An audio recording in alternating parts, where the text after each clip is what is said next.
Mainit na balita mga kaboses ng masa, narito na ang pinakabagong balita tungkol sa kontrobersyal na sagutan sa pagitan ng kilalang broadcaster na si Kato Nieng at ng mga taga-suporta ng pamilyang Duterte.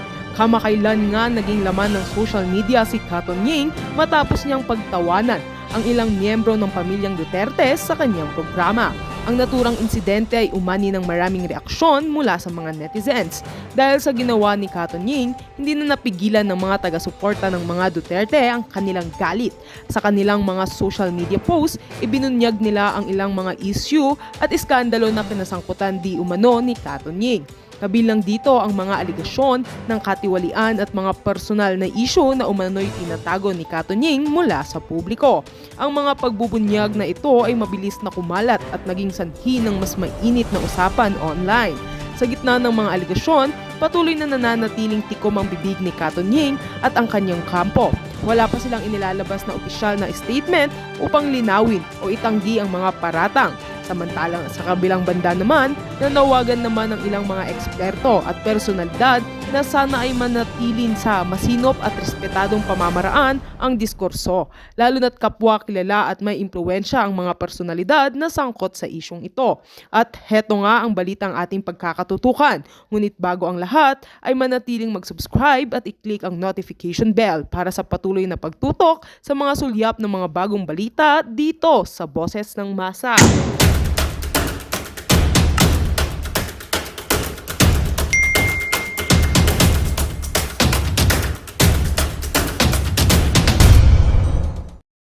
Nabanggit ng Pangulo, wala daw sa kanyang panunungkulan, darating ang panahon, walang magugutom na Pilipino. Okay, so may mga awardees sa mga local government units, barangay level, municipal level, city level, and provincial level. May mga nanalo, mga finalist. Yun, pumunta sa Malacanang, binigyan ng award with cash prizes pa. Okay, so ito ang talumpati ng Pangulo. Pakinggan muna natin sandali bago ako magbigay ng reaksyon. It is a day today filled with promise and opportunity as we address a matter of utmost significance that affects millions still of fellow Filipinos, and that is the problem of hunger. Our ranking in the Global Hunger Index, or GHI, is also far from ideal, with the country scoring 14.8 or moderately hungry, which fares below the regional score of East and Southeast Asia of 8.2. We are aware of the challenges that we face, but we see the potential to change this situation. We see this in our NGOs and social workers, our partners from the diplomatic corps and the different international agencies, the social workers who are reaching out to help as much as they can, in our many communities coming together so that we can feed the hungry and the less fortunate. In every Filipino working hard to provide food for themselves and for their families. However, even as the national government is more than willing to take the lead in helping address this problem of hunger through these programs, we acknowledge that we also need to tap and partner with our local governments. And that is why today we confer the Walang Gutom Awards, or the WJ, to recognize the local governments that have been exceptional in addressing hunger in their communities. I thank the Galing Po Foundation and the DSWD, led by Secretary Rex Gatchalian, for coming up with this initiative. We need more LGUs like you to achieve our mission of Walang Gutom by 2027. And I pray that this year's awards will also spur and inspire other LGUs to replicate your successes across the country. I call upon our government and our partners from the private sector, from the non-profit organizations, citizens, our friends in from the international community, and citizens to work together as a united front and walang gutom advocates. Wala nang gutom na Pilipino. That is my dream. No hungry Filipino.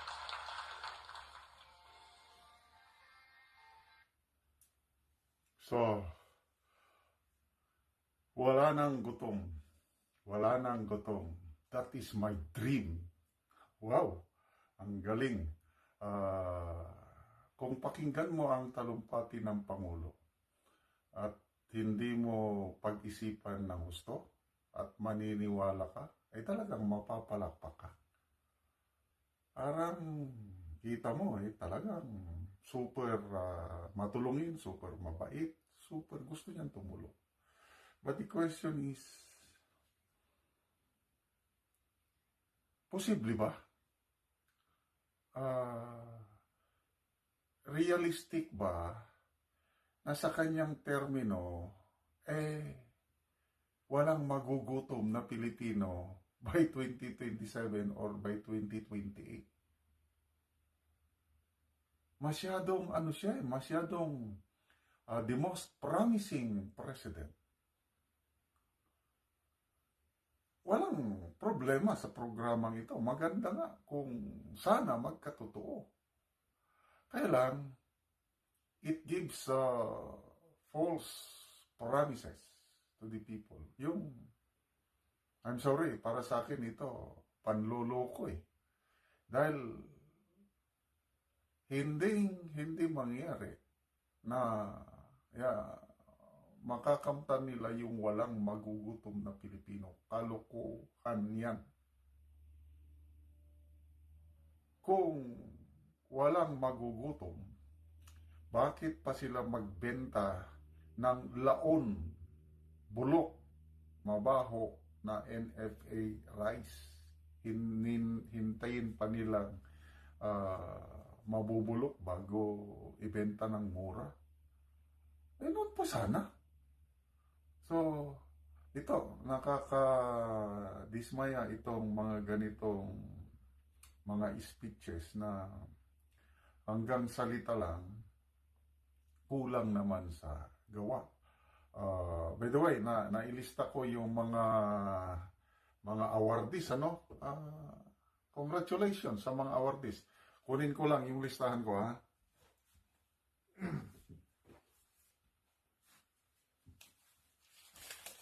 Kasi kung talagang seryosuhin yung talagang tumulong na walang gutom o malesen, dapat yung ganun, minimize hunger. Kailan yung zero hunger? Imposible, suntok sa buwan. Kalokohan yun. Lessen, minimize hunger. Okay, basahin ko lang yung mga nanalo. Congratulations. Sa barangay level, yung Barangay Commonwealth sa Quezon City, meron silang programa na Rescue Food Basket Program. And then, Barangay Naggasikan, Santiago City sa Isabela, meron silang gulayan sa bawat bakuran. Sa municipal level, Bacnotan, La Union, meron silang SIBOL program, meaning Sustainable Intervention to Break Hunger and Zero Malnutrition. Ito yung mga nakakainis. Zero hunger, zero malnutrition. To me, that will never happen. Okay?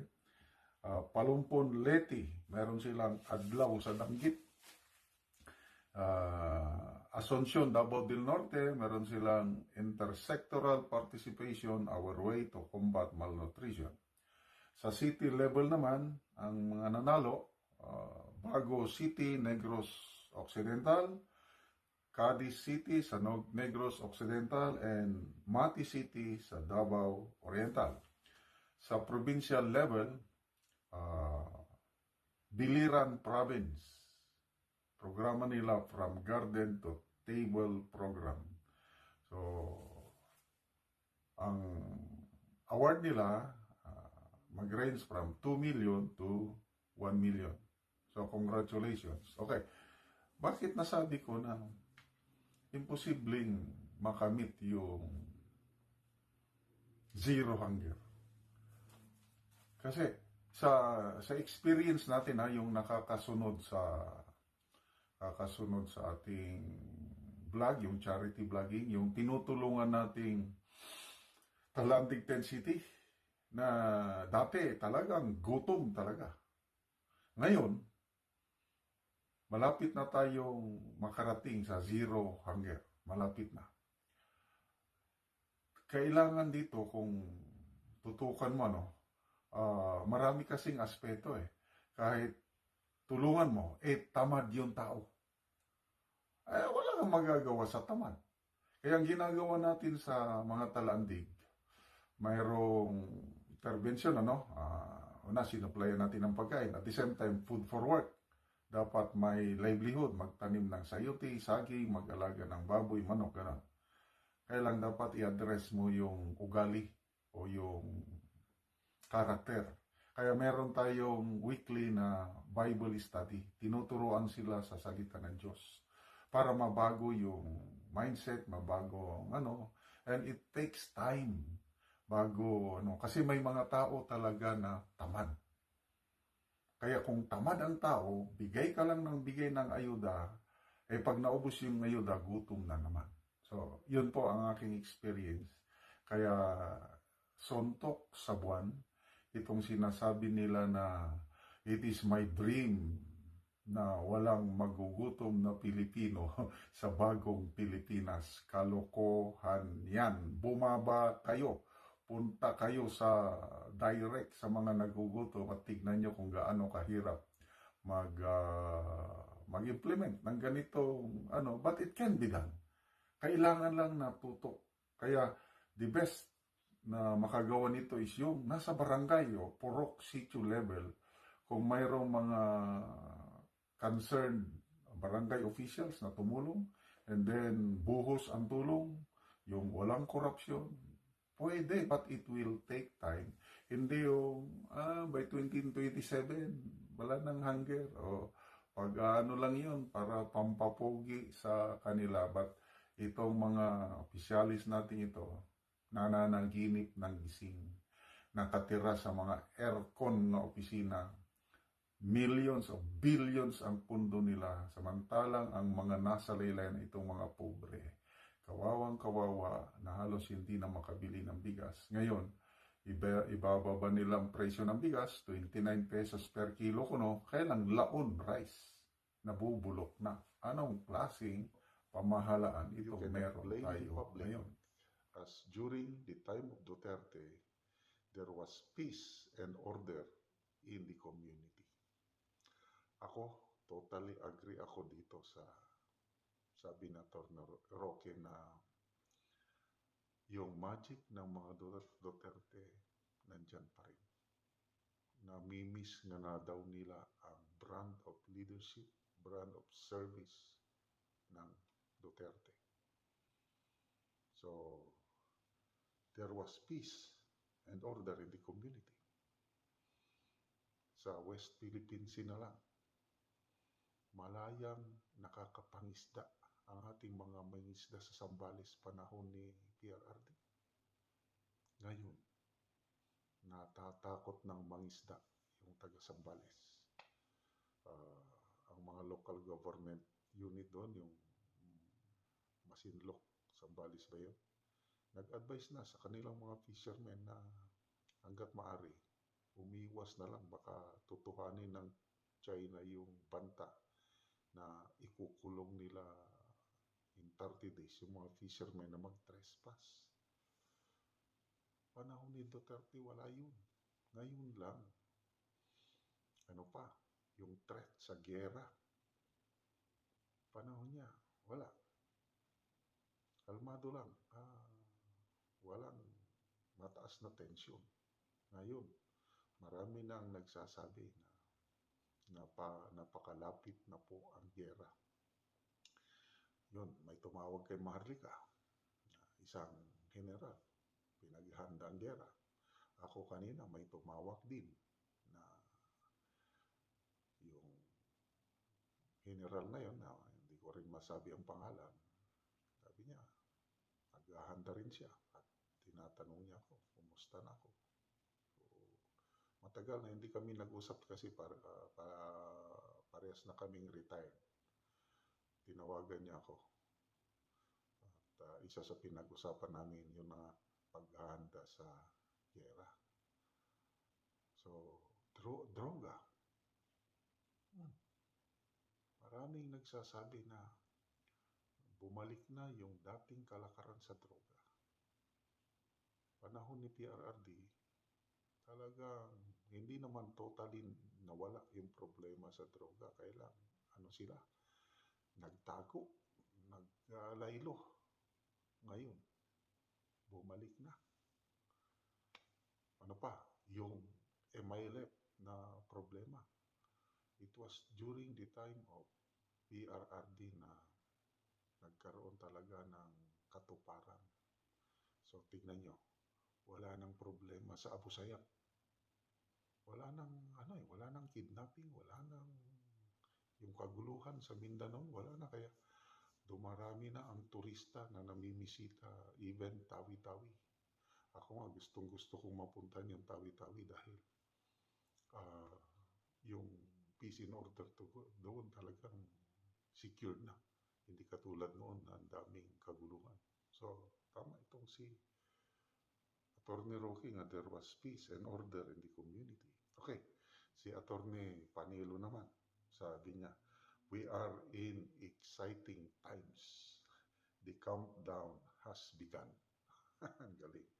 The exciting new political ballgame is formed by the departure of VP Sara from the Marcos cabinet has been expanded by the entry of the Dutertes in the Senate race and adds luster to it. Agree. Nakaka-excite ngayon ang 2025 midterm election.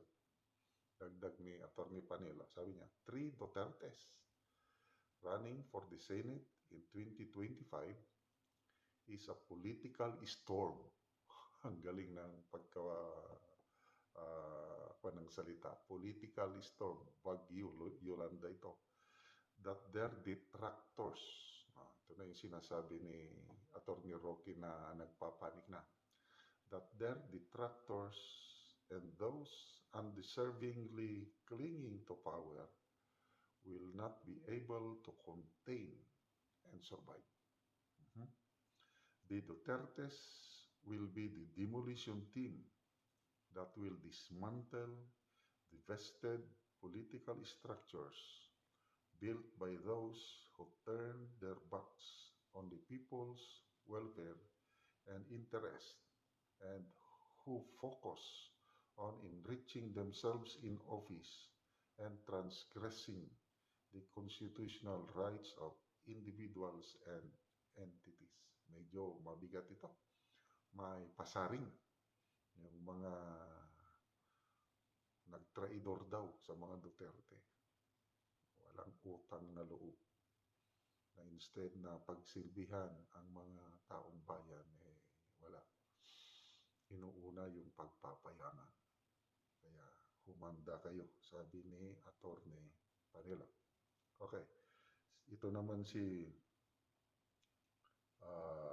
Senate President Escudero.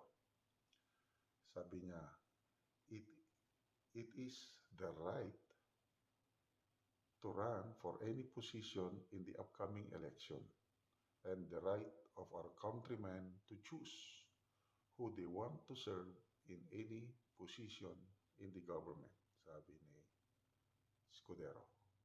Sabi niya, the announcement of VP Inday Sara na tatakbo yung tatlong Dutertes would signal the start of politicking for the 2025 midterm election. Okay? So, agree ako dito kay Senator Escudero na karapatan ng bawat isa. Kahit nga si Speaker Martin Romualdez, ganon din ang sabi niya, we are in a democracy. Basta qualified, walang makakapigil sa pagkandidato ng mga tao. Correct. So, mabuti pa itong si Katunying, maalala ko ulit si Katunying. Merong vlog ni Katunying na grabe, nakaka-insulto yung tawa niya. Pinagtatawanan ni Katunying itong pagkandidato ng tatlong Duterte sa Senado ngayong 2025. Talagang nang aasar. Kala mo kung wala, basta nakakainis. Kaya sige na lang, pagbigyan na lang natin si Katunying. Alam na natin kung ano ang color niya, sino ang amo niya. I love you, Tony. Yung sinira niya si daming mga batikos, ang daming mga paratang na ibinato nila kay Attorney Vic Rodriguez. Alam na natin yun. So, good luck sa mga detractors, mga ano. Okay, ano ang reaksyon ng Marcos camp, yung Dilawan camp, Pink camp? Okay, another vlog ko na lang yun kasi talagang nagpapanik na sila. Magandang balita ang hatid namin sa inyo ngayong araw. Sa pagtatapos ng aming balitaan, nagbigay kami ng mga mahalagang impormasyon. Maraming salamat sa pagtutok at pagsuporta sa aming programa. Huwag kalimutang manatili sa mga susunod na araw para sa mga bagong balita at mga kwento na dapat nating abangan. Mula sa Boses ng Masa, magandang araw, Pilipinas!